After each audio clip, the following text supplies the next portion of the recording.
Hello everyone, welcome to Magnet Brains. आज हम पढ़ेंगे अबाउट न्यूट्रिशन इन प्लांट्स, जो कि क्लास 7 साइंस का चैप्टर है। तो फ्रेंड्स, न्यूट्रिशन क्या होता है? हम सबको पता है, हम फूड जो हम खाते हैं उसी से हमें एनर्जी मिलती है और हमारे सारे लाइफ प्रोसेसेस जो है उसी से कैरी आउट होते हैं, उस एनर्जी से। तो ये जो प्रोसेस है जिससे हम फूड को ऑब्टेन करते हैं, that is nothing but nutrition. तो आइए अब हम डेफिनेशन देखते हैं न्यूट्रिशन की। Food gives us energy to carry out the basic activities of life known as life processes. The process by which an organism procures food is known as nutrition. तो जो एक प्रोसेस है जिससे कि एक ऑर्गेनिज्म फूड को procure यानी कि ऑब्टेन करता है, उसी को बोला जाता है न्यूट्रिशन। और न्यूट्रिशन जो है किसी भी ऑर्गेनिज्म के लिए हो सकता है, प्लांट्स के लिए भी, एनिमल्स के लिए भी। तो अब हम सबसे पहले इस चैप्टर में हम पढ़ेंगे अबाउट न्यूट्रिशन इन प्लांट्स।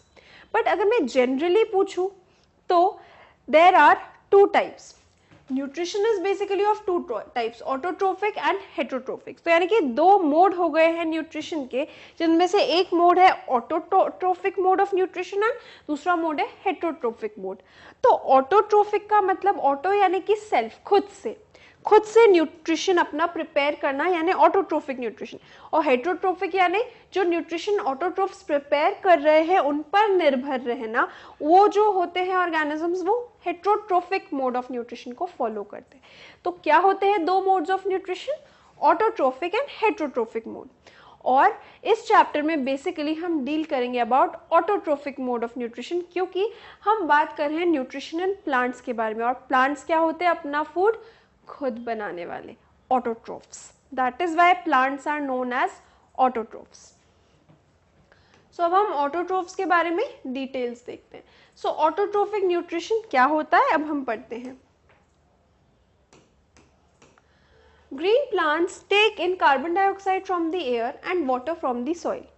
तो ग्रीन प्लांट्स जो होते हैं उनको सॉइल से वाटर मिल जाता है और एटमॉस्फेयर से कार्बन डाइऑक्साइड मिल जाती है। तो कार्बन डाइऑक्साइड और वाटर तो हो गई, अब वाटर मिलेगा कहाँ से? Water is absorbed by the root and carried to the leaves by pipelines running through the root and stem. तो रूट्स जो कि नीचे होती है उससे वाटर स्टेम पे जाता है और स्टेम्स के थ्रू वो लीव्स पे जाता है। लीव्स जो है वो कार्बन डाइऑक्साइड भी जो है एटमॉस्फेयर से उनके लिए अवेलेबल रहता है, और लीव्स में ग्रीन पिगमेंट होता है क्लोरोफिल। तो क्लोरोफिल की प्रेजेंस में कार्बन डाइऑक्साइड और वाटर की भी प्रेजेंस में और सनलाइट की भी प्रेजेंस में ग्रीन प्लांट्स अपना खुद का फूड प्रिपेयर करते हैं, और इसी प्रोसेस को फोटोसिंथेसिस बोला जाता है। Air enters the leaves through the pores called stomata. तो जो CO2 चाहिए होती है लीव्स को, वो उन्हें कैसे मिलती है? क्योंकि लीव्स में कुछ पोर्स होते हैं, जैसे कि हम ब्रीथ करते हैं नोज से, तो लीव्स में जो पोर्स होते हैं जिससे कि वो एयर लेते हैं, they are known as stomata. तो स्टोमेटा से हमारे पास कार्बन डाइऑक्साइड भी आ गई हमारे लीव्स के पास। Leaves convert water and carbon dioxide into glucose and oxygen with the help of energy from sun and in the presence of a pigment known as chlorophyll. So this process by which the leaves prepare their own food is known as photosynthesis. कुछ algae आपने देखा होगा reverse और lakes के surface पे, जिसे हम कहते हैं काई, वो एल्गी होते हैं और वो भी फोटोसिंथेसाइज कर सकते हैं। So I hope exam what is photosynthesis is clear to you. अब जो बचता है वो है फोटोसिंथेसिस की इक्वेशन और वो ग्रीन पिगमेंट क्लोरोफिल, जिसके बारे में अब हम पढ़ेंगे।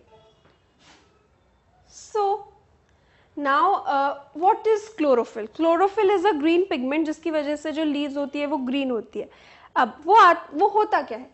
Chloroplast present in the cells of the leaf, जो है क्लोरोप्लास्ट जो है वो they are present in the chloroplast are present in the leaves, and ये जो है ये एनर्जी ट्रैप करते हैं सन से, यानी सनलाइट से एनर्जी ट्रैप करते हैं। और ये जो है ये ऐसा इसीलिए कर पाते हैं क्योंकि इनमें ग्रीन पिगमेंट होता है जिसे कि हम कहते हैं क्लोरोफिल। तो क्या क्लोरोफिल की एब्सेंस में फोटोसिंथेसिस हो सकता है? No. So what is the equation of photosynthesis? Carbon dioxide and water is available to the leaves of the green plant, and then carbon dioxide and water will form glucose and oxygen, but in the presence of chlorophyll and sunlight. तो अगर मैं आपसे बोलूँ कि chlorophyll और sunlight की presence में carbon dioxide और वाटर जो कि लीव्स के पास अवेलेबल रहता है वो उसको किस में कन्वर्ट कर देते हैं, फूड में. फूड क्या है फ्रेंड्स, ग्लूकोज, और ये ऑक्सीजन है जो रिलीज हो जाती है. क्या आप इसके लिए इस केमिकल रिएक्शन के लिए एक इक्वेशन लिख सकते हैं? जी हाँ, हम सबको पता है carbon dioxide is nothing but CO2, water is nothing but H2O, और ग्लूकोज भी हमें पता है क्या है, C6H12, O6 is glucose and oxygen is O2. But ये किसकी प्रेजेंस में होगा, सनलाइट और क्लोरोफिल की प्रेजेंस में. तो आई होप ये इक्वेशन जो कि फोटोसिंथेसिस को दिखाती है, ये इक्वेशन आपको क्लियर है. तो why are green plants known as autotrophs? Because they prepare their own food by the process of photosynthesis. So I hope autotrophic nutrition is clear to you.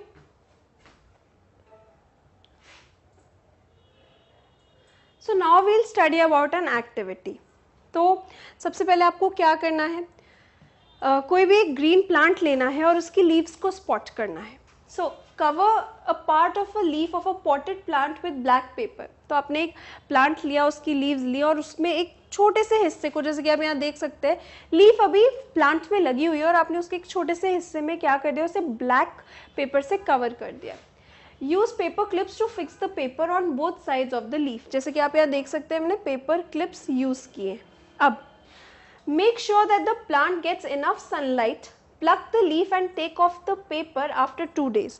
So you now have to pluck the leaf. भाई 2 दिन तो आपने उसको cover करके रखा उसके इस part को, और उसके बाद आपने क्या किया, उसको पेड़ से जो है तोड़ लिया लीफ को.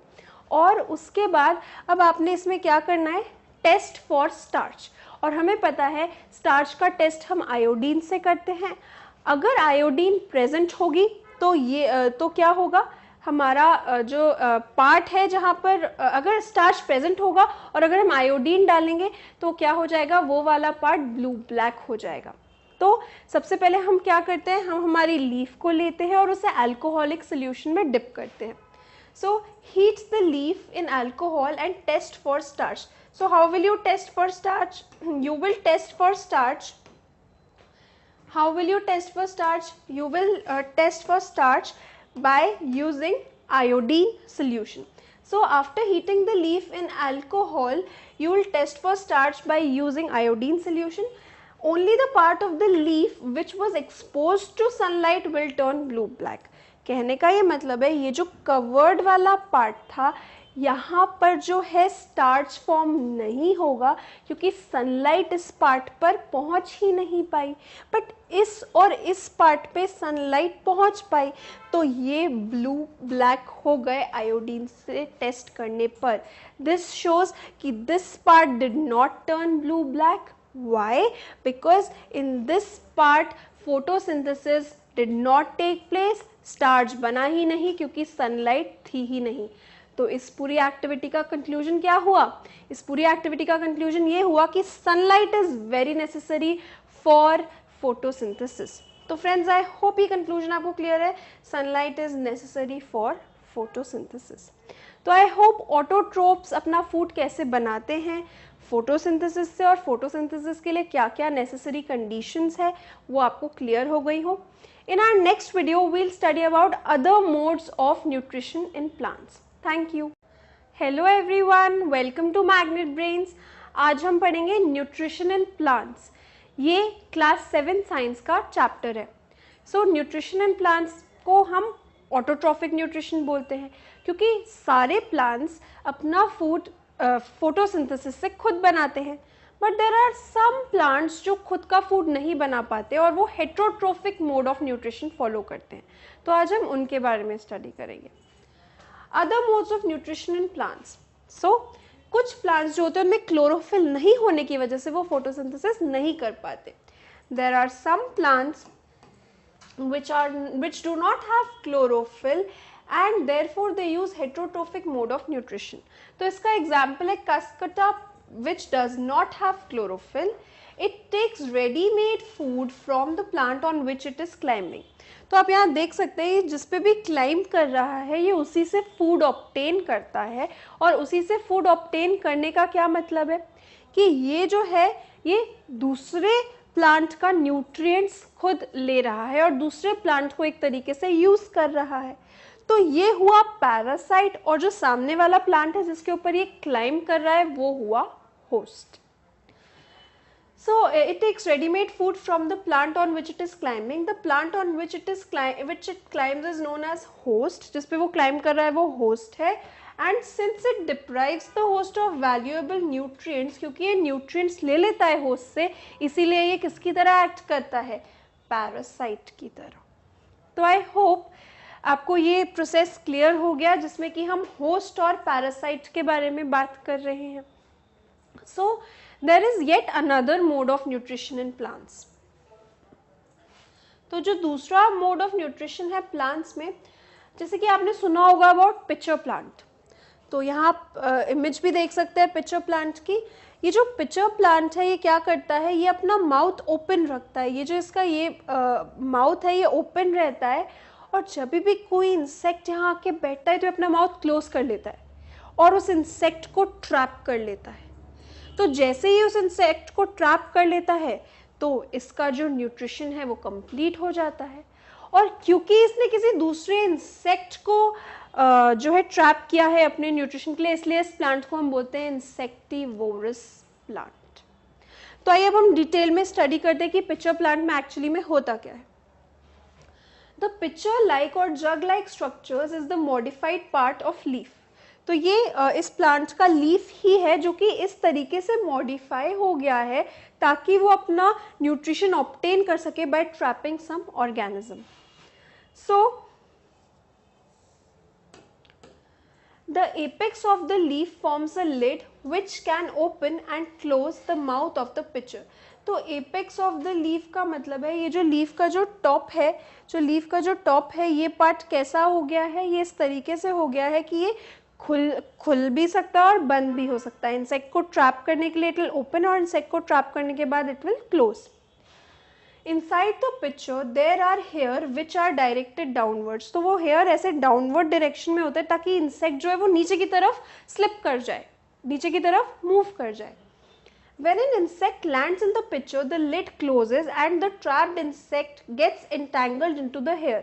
तो जैसे ही इंसेक्ट आके बैठा तो लिड उसके बाद क्लोज हो गई, और लिड के क्लोज होते ही जो हेयर है उसमें कौन फंस गया? इंसेक्ट फंस गया। The insect is digested by the digestive juices secreted in the pitcher. Insect-eating plants are known as insectivorous plants. तो क्या pitcher plant एक insectivorous plant का example है? The answer is yes. So I hope आपको pitcher plant का mode of nutrition समझ में आ गया हो। तो ये हमने different types of nutrition देखे हैं। Let's proceed further. तो अब जो नेक्स्ट कैटेगरी है वो है सैप्रोट्रॉफ्स की। तो सैप्रोट्रॉफ्स होते क्या हैं? ये येट थर्ड कैटेगरी है जिसके बारे में हम पढ़ेंगे। और आप यहाँ देख सकते हैं ये जो ब्रेड है इसके ऊपर ये फंगाई लगा हुआ है, जैसे हम कॉमन लेमन लैंग्वेज में बोलते हैं ये तो फंगस लग गई। सो ये जो ब्रेड है ये स्पॉइल हो गई है ड्यू टू फंगाई। यहाँ पर आप देख सकते हैं फंगाई ऑन ब्रेड का एक डिटेल्ड इनर स्ट्रक्चर, एक इनर डायग्राम आप देख सकते हैं। तो जनरली आप ये जो नोटिस करते हैं फंगाई ऑन ब्रेड, तो ये फंगाई जो है ये किसका एग्जाम्पल है? Nothing else but saprotrophs. तो fungi have a different mode of nutrition. They absorb nutrients from the bread. This mode of nutrition in which organisms take nutrients from dead and decaying matter is known as saprotrophic nutrition. Such organisms with saprotrophic mode of nutrition are known as saprotrophs. तो अगर किसी dead और decaying animal या matter के ऊपर कुछ कोई ऐसा ऑर्गेनिज्म हो जो अपना न्यूट्रिशन किसी डेड और डिकेइंग सब्सटेंस से या डेड और डिकेइंग मैटर से ऑब्टेन कर सकता हो, उसको हम क्या बोलते हैं? उस मोड ऑफ न्यूट्रिशन को हम बोलते हैं saprotrophic mode of nutrition. Fungi also grow on pickles, leather, clothes and other articles that are left in hot and humid weather. तो हॉट और ह्यूमिड वेदर में हम ये देखते हैं, कभी कभी बारिश के मौसम में हम ये देखते हैं कि हमारा ब्लैक कलर के क्लोथ जो है उनके ऊपर कुछ वाइट पैचेस आ जाते हैं। That is nothing but the fungi जो उसके ऊपर जो है ग्रो कर जाती है, और फंगाई ग्रो होने की वजह से जो है कपड़े, लेदर क्लोथ्स भी जो है खराब हो जाते हैं। तो I hope what are saprotrophs are clear to all of you. Symbiosis. Some organisms live together and share both shelter and nutrients. अब सिम्बायोसिस का मतलब होता है एक दूसरे के साथ रहना और एक दूसरे की हेल्प करना. So if I talk about symbiosis and its definition, so some organisms live together and share both shelter and nutrition, यानी कि दोनों का ही उसमें बेनिफिट होता है. This relationship is called symbiosis. तो symbiosis का क्या मतलब है कि दोनों ही ऑर्गेनिजम्स को शेल्टर भी मिल जाता है और न्यूट्रिएंट्स भी मिल जाता है एक दूसरे के साथ. तो इस रिलेशनशिप को सिम्बायोसिस बोला जाता है, जिसका कि एग्जाम्पल है कुछ fungi. Certain fungi live inside the roots of plant. These plant provide nutrients to the fungus and in return the fungus provides water and certain nutrients. तो कुछ कुछ plants के roots में fungi होता है. अब क्या होता है, fungi जो है वो क्या करता है, roots की help करता है और roots क्या करती है, fungi की help करती है. तो ये कैसा relation हो गया, symbiosis. So the plants provide nutrient to the fungi and in return the fungi provides water and certain nutrients to the roots of the plant. तो ये इस टाइप के रिलेशन को हम बोलते हैं symbiosis. So I hope ये different modes of nutrition are clear to you. अब हम पढ़ेंगे इस चैप्टर का last topic which is how nutrients are replenished in the soil. तो सॉइल में जो न्यूट्रिएंट्स है, अगर प्लांट्स ग्रो हो गए तो प्लांट्स के ग्रोथ में न्यूट्रिएंट्स चले गए, वाटर चला गया, अब सॉइल खराब हो गया. अब सॉइल में फर्दर क्रॉप्स कैसे ग्रो होंगे, ऐसे ग्रो होंगे कि हम उस सॉइल को फिर से रिप्लेनिश कर देंगे, यानी उस सॉइल में हम फिर से ऐसे सब्सटेंसेस डाल देंगे जो उसके न्यूट्रिएंट्स को रिस्टोर कर दे, यानी कि वापस ले आए. तो इसी प्रोसेस को बोलते हैं रिप्लेनिशिंग. तो हम कैसे रिप्लेनिश करेंगे, आपने देखा होगा फार्मर्स जो है सॉइल में मैन्योर्स और फर्टिलाइजर्स डालते हैं. तो मैन्योर्स और फर्टिलाइजर्स क्या करते हैं, सॉइल के न्यूट्रिएंट्स को बढ़ा देते हैं ताकि हम उसमें फिर से जो है प्लांट्स को लगा सकें और प्लांट्स ग्रोथ पॉसिबल हो पाए. So farmers spread manure and fertilizers in the fields. Fertilizers and manures contain certain nutrients such as nitrogen, potassium, phosphorus. तो ये सारे elements जो कि plants growth के लिए necessary है, वो सब हम externally डालते हैं through fertilizers. These nutrients need to be added from time to time to enrich the soil. The bacterium called rhizobium. अब हम ये बात करें एक नेचुरल प्रोसेस की, तो अगर राइजोबियम जो कि एक बैक्टीरिया होता है उसकी एक प्रॉपर्टी होती है कि वो नाइट्रोजन फिक्स कर सकता है. जैसे कि हम सबको पता है एटमॉस्फेयर में नाइट्रोजन है, नाइट्रोजन गैस के फॉर्म में, बट राइजोबियम बैक्टीरिया क्या करता है, वो नाइट्रोजन को जो है कैप्चर कर लेता है और इसकी वजह से क्या होता है, प्लांट में नाइट्रोजन का कंटेंट जो है वो रिप्लेनिश हो जाता है. तो हमें नाइट्रोजन को एक्सटर्नली नहीं डालना होगा. तो that is why the bacterium called rhizobium can take atmospheric nitrogen and convert it into a usable form. Rhizobium cannot make its own food, so it often lives in the roots of gram, peas, moong, beans and other legumes and provides them. So ये जो different beans होती हैं, मूंग होता है, उन सब के अंदर ये रहता है और क्या करता है, उन सब को नाइट्रोजन प्रोवाइड कर देता है. तो इससे क्या होता है, नाइट्रोजन की कमी नहीं होती है सॉइल में. In return the plant provide food and shelter to the bacteria, क्योंकि बैक्टीरिया रह कहाँ रहा है, बैक्टीरिया तो रूट ऑफ द प्लांट्स में रह रहा है, तो वहाँ पे उसको शेल्टर मिल रहा है और इन रिटर्न वो प्लांट के लिए क्या कर रहा है, नाइट्रोजन को फिक्स कर रहा है ताकि प्लांट जो है वो नाइट्रोजन को यूज़ कर सके और सॉइल कभी भी लैक ऑफ नाइट्रोजन को फेस ना करे. दस they have a symbiotic relationship. तो अगेन ये भी एक एग्जाम्पल है सिम्बायोसिस का। क्या एग्जाम्पल है, हमने अभी भी स्टडी किया, rhizobium bacteria. So I hope how these nutrients are replenished in the soil is clear to you. In our next video हम इस चैप्टर के frequently asked questions को डिस्कस करेंगे। Thank you. Hello everyone, welcome to Magnet Brains. आज हम पढ़ेंगे about nutrition in plants, जो कि क्लास 7 साइंस का चैप्टर है। तो आज की वीडियो में हम इस चैप्टर के फ्रीक्वेंटली आस्क्ड क्वेश्चंस डिस्कस करेंगे, और अगर आपने इस चैप्टर की वीडियोस देखी हैं तो आई एम श्योर आप भी पार्टिसिपेट कर पाएंगे और आंसर्स दे पाएंगे। सो हमारा पहला क्वेश्चन है, distinguish between parasite and saprotroph. तो पैरासाइट क्या होता है, जैसे कि हम पढ़ चुके हैं, पैरासाइट एक ऐसा ऑर्गेनिज्म है जो कि होस्ट के ऊपर रहता है और होस्ट से ही सारे न्यूट्रिएंट्स ले लेता है। So a parasite is an organism which resides on a host and procures its food from the host. Therefore, it deprives the host from its nutrients. फिर हम आते हैं सैप्रोट्रोफ पे। तो फ्रेंड्स, हम सैप्रोट्रोफ के बारे में पढ़ चुके हैं। इसका एग्जाम्पल है fungi.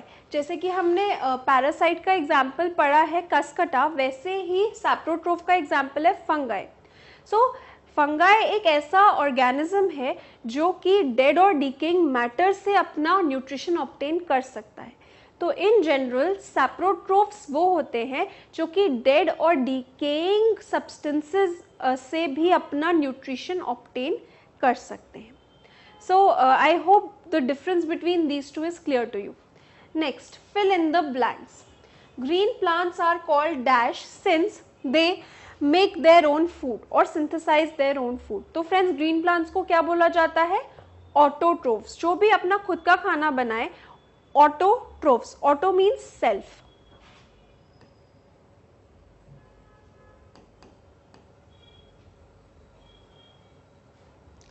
B part, the food synthesized by plants is stored as. तो जो भी फूड सिंथेसाइज होता है उसे किस फॉर्म में स्टोर किया जाता है? As glucose. यहाँ पे ग्लूकोज के बजाय एक आंसर स्टार्च भी हो सकता है। ये दोनों ही कार्बोहाइड्रेट्स के फॉर्म है। In photosynthesis solar energy is absorbed by the pigment called. तो सोलार एनर्जी को कौन कैप्चर करता है? जो ग्रीन पिगमेंट क्लोरोप्लास्ट में प्रेजेंट होता है वो कैप्चर करता है, और उस ग्रीन पिगमेंट का क्या नाम है? Chlorophyll. So I hope this part is clear to you. Next, during photosynthesis plants take in dash and release dash gas. तो हमें पता है फोटोसिंथेसिस होता ही तब है जब कार्बन डाइऑक्साइड ग्रीन प्लांट्स की लीव जब कार्बन डाइऑक्साइड को और वाटर को यूज करती है सनलाइट और क्लोरोफिल की प्रेजेंस में to make glucose and oxygen. तो हमें पता है कि जो गैस टेक इन करी वो है कार्बन डाइऑक्साइड, जिसका फॉर्मूला है CO2, और जो रिलीज करी वो हुई oxygen, which is O2। So I hope these are clear to you. So ये fill in the blanks I hope आपको समझ में आ गए हैं। तो अब हम आगे बढ़ते हैं और दूसरे टाइप ऑफ क्वेश्चंस को डील करते हैं। Tick the correct answer. तो आई एम श्योर ये आप मेरी हेल्प कर पाएंगे इसको करने में। Cuscuta is an example of autotroph, parasite, saprotroph, host. तो हम सबको पता है कि कसकटा जो है वो पैरासाइट होता है और वो किसी होस्ट के ऊपर क्लाइम करता है और उससे अपना फूड प्रोक्योर करता है। तो कसकटा खुद क्या हुआ? कसकटा खुद हुआ पैरासाइट, क्योंकि उसमें क्लोरोफिल नहीं होता इसलिए वो अपना खुद का फूड बना नहीं सकता, इसीलिए वो दूसरे ऑर्गेनिज्म पे डिपेंड है फॉर इट्स फूड, और वो दूसरा ऑर्गेनिज्म होता है होस्ट, और कसकटा खुद है parasite. So I hope this is clear. The plant which traps and feed on insects is. तो हमें पता है जो भी इंसेक्ट्स को ट्रैप करते हैं उनको हम इंसेक्टिवोरस प्लांट्स बोलते हैं, और उसका एग्जाम्पल क्या है फ्रेंड्स?